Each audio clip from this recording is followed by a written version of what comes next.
Hey everyone, welcome back. Today, I'm going to show you exactly how to make your Facebook account public step by step, so your posts and profile are visible to everyone.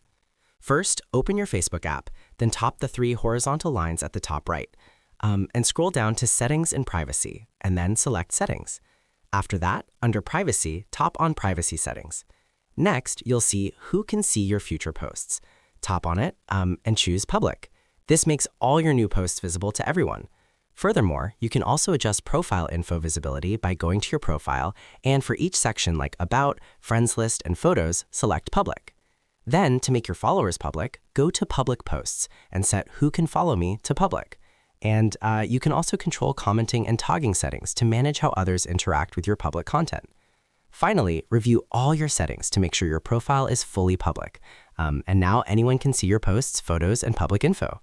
That's it. If this helped, give it a thumbs up, comment your questions below, and don't forget to subscribe for more Facebook tips and social media tutorials.